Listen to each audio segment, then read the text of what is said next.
everyone, I'm King. Welcome back to King Spade channel. So in this video, let's go back to ROX SES server. It's been a while since I last made a video here. After spending time playing Dagger Assassin on ROX Global, I realized it's actually not a bad class at all. That sparked my interest in melee job class, something I've never really explored much, so I thought why not give it a proper try here. And of course, what better class to experiment with than the ROX 4th job Abyss Chaser. Now fun fact, I actually tried ROX before on SEA, but back then I went for the longbow version. The longbow ROX main stat is strength, and it's heavily tied to critical builds. I even attempted to convert my ranger from dex to strength, thinking I could somehow make it work with penetration builds, but it was a struggle. The longbow ROX is purely crit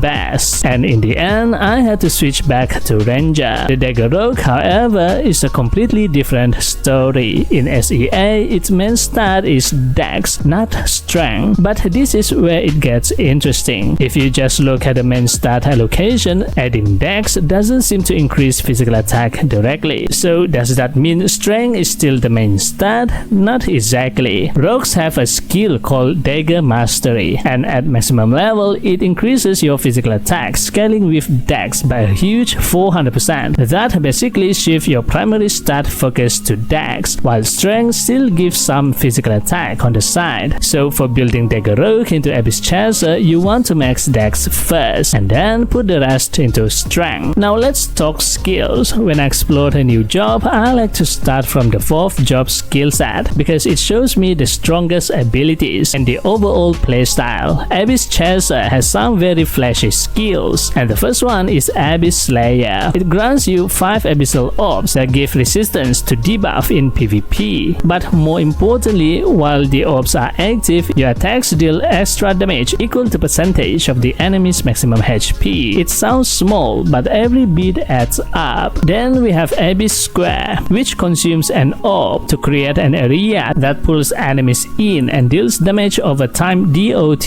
damage. Following that is Omega Abyss Strike, which honestly feels like the ultimate move for Dagger Abyss Chaser. You summon a meteor that deals massive 1200% AoE damage, and if enemies are caught inside your Abyss Square, they take double damage. The crazy part, the cooldown drops to just 10 seconds if you have orbs ready, making it a very spammable and devastating skill. There's also Shadow Equipment Disarm, a unique PvP skill that disables the opponent's Shadow Equipment inscription and Pioneer bonuses for 12 seconds. Definitely more of a PvP tool, but interesting nonetheless. One thing that feels odd though, some skills still seem mislabeled. For example, Dagger and Bow Mastery skill here doesn't really give any bonus to Dagger, it's only for long bow. Same with From the Abyss skill, the icon shows a dagger, but it is also exclusive to longbow. Clearly something needs fixing here. The real dagger focus skills are on the right side of the tree. Magic Sword Mastery, for example, boosts PvP damage and increases physical attack if you have over 3000 dex, while also powering up 3 other dagger skills. Abyssal Dagger consumes orbs to summon daggers for extra damage. Death Stab delivers a flurry of strikes and resets debuff on the target, and if those debuffs are cleared, you gain up to 10% extra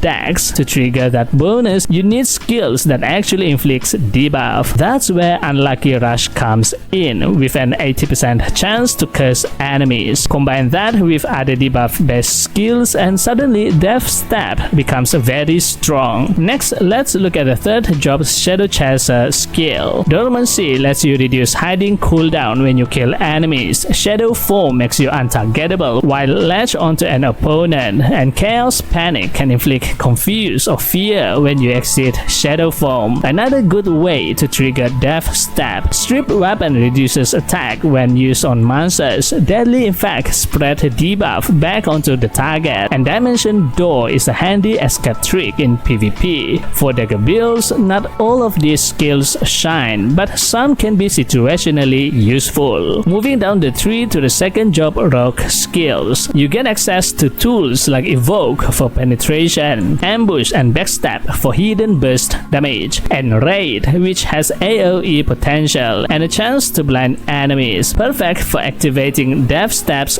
dex buff again. The synergy here is pretty clear. Stack debuff, then unleash dagger combos for boosted damage. Before testing out the skills, let's talk about equipment. Fortunately, most of my Windhawk equipment works for Abyss Chaser, except for the weapon. I need a dagger here. I'm using level 110 white equipment for armor, which has the sharp effect, stacking up to 30% final damage bonus. For accessories, I'm using level 120 white dex accessory, with an effect that stacks normal attack damage up to 50%. It is insane for melee job class. My talisman is a level 110 penetration piece, but to activate the level 120 set effect, I will eventually need a level 120 dagger too. On cards, my weapon has the Ice Titan and Pitman card for final physical damage bonus. For accessories, I am using ReZero event RAM card for neutral damage boost and Ultraman event blue card. The Ultraman blue card set effect is especially useful, giving random 20% damage boost to normal monsters, which works well with white gear builds. The headgear is stacked with Akio cards for penetration. Now for testing, I want to see if double attack could be a viable build with Abyss Chaser. So let's try it. Early on, it definitely helps for leveling, but in the late game, skill spam will be much stronger. Next, I also want to test on the Assault skill. Assault has some use with its 8 meter range. I want to see if the Abyss Chaser can also be played as a range class. It does deal quite high damage, but with a better progress gear, you might can one-hit kill the target from afar. You can even pair it with a range skill like triangle shot or double strafe copy skill from the plagiarism skill. I tried this combo, but the damage is just average. Maybe because of my low weapon upgrade level. Definitely a fun way to play the Abyss Chaser. Now Shadow Pierce skill, however, is excellent. It's one of the few AoE skills Dagger ROX has, and it can easily one-hit kill small and medium-sized monsters. Using this skill alone for farming is enough. You don't have to use other flashy skills. For large-sized monsters, if you can't kill it in one hit, you can combo it with the raid skill. These two skills will be enough for you to farm efficiently in a group of monsters. Still, AoE is one of Abyss Chaser's weakness. You don't have a lot of AoE skill if you still can't kill the target, especially the large-sized monsters that have higher HP. The plagiarism skill comes in clutch. I found that copying Bowling Bash from the Knight class creates a perfect skill rotation alongside Shadow Pierce and Raid, each with low cooldowns, making grinding far smoother. Finally, let's talk about Shadow equipment. The nice part for SES server is that Shadow equipment progression is shared across classes, so my Abyss Chaser actually inherits the Shadow equipment progress from my Windhawk, currently at level 8. Just to show you real quick, I have large size monster stat increased to level 20 for the inscription. Large size monsters has a lot more HP and higher defense, so getting the large size is the only thing that I need. Medium and small size target is rather easy to kill, so I don't have to get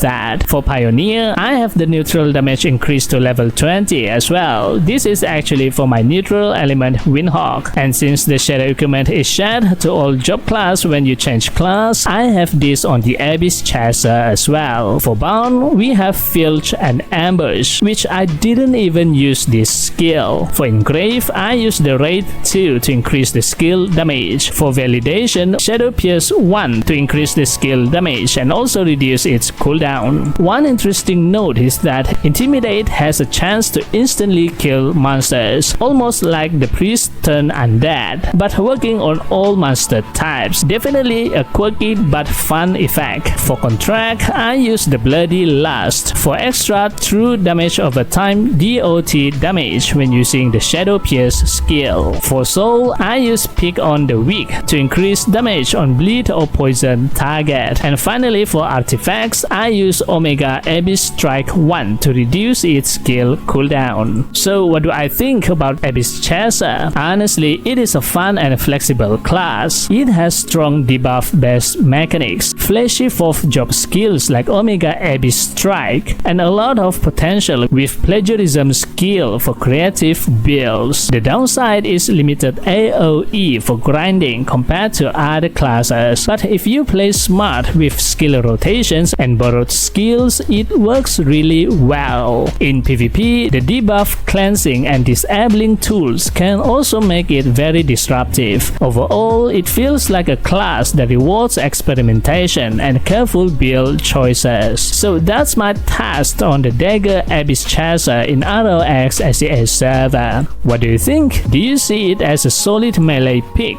or more of a fun side project compared to other 4th jobs? Let me know in the comments. That's it for this video. This time video shoutout goes to... Thank you for always supporting me and this channel. If you like this video, give it a thumbs up and hit the subscribe button. And also don't forget to turn on the notification bell so you will be notified whenever I upload a new video. Thanks for watching and I'll see you on the next video. And as always, happy playing. Bye bye.